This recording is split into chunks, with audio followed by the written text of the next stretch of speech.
টানা কয়েক মাস ধরে ইউক্রেনে উত্তর কোরিয়ার মিসাইল দিয়ে হামলা চালাচ্ছে রাশিয়া। কয়েকদিন আগেও উত্তর কোরিয়ার মিসাইল দিয়ে কিয়েভে হামলা চালানো হয়। ওই হামলায় 2 জন নিহত হওয়ার কথাও জানান ইউক্রেনের প্রেসিডেন্ট ভলোদিমির জেলেনস্কি। 4টি KN-23 মিসাইল দিয়ে এই হামলা চালানো হয়।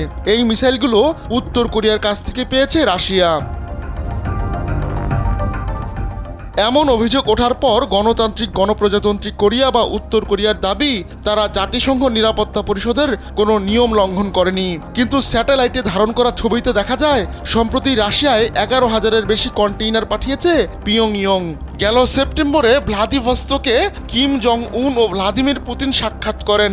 এরপরই দুই দেশ একে অপরকে সহযোগিতার ব্যাপারে সম্মত হয়।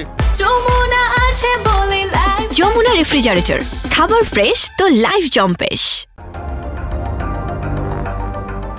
খবর বেরোয় রাশিয়াকে গোপনে মিসাইল এবং আর্টিলারি শেল সরবরাহ করতে রাজি হয় উত্তর কোরিয়া।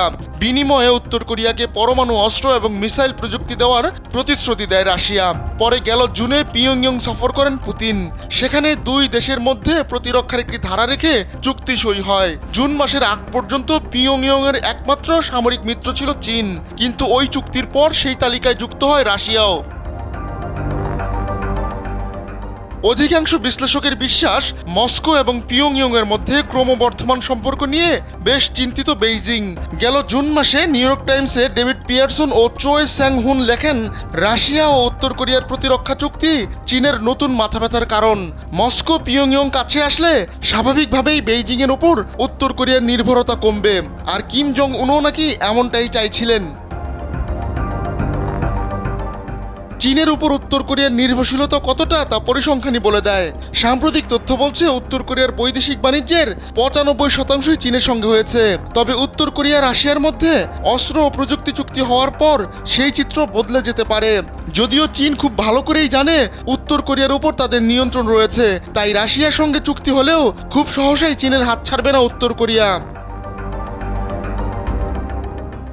দেশটির নাম উত্তর কোরিয়া বলেই হয়তো চীন এতটা আত্মবিশ্বাসী হতে পারে। কেননা বিশ্লেষকদের মতে কিম জং উনের ওয়ার্কার্স পার্টিকে চীনের কমিউনিস্ট পার্টির জুনিয়র সদস্য হিসেবে বিবেচনা করে থাকে বেইজিং। তাছাড়া উত্তর কোরিয়ার অর্থনীতি পুরোপুরি চীনের উপর নির্ভরশীল, তাই বেইজিং খুব ভালো করেই জানে রাশিয়া উত্তর কোরিয়ার সম্পর্ক খুব বেশি দূর এগোতে পারবে না। আর বেইজিং এটাও বিশ্বাস করে পুতিন বা কিম কেউই চীনের সঙ্গে বেইমানি করবে না। আহমদুল্লাহ শিকদার, কালবেলা ডেস্ক।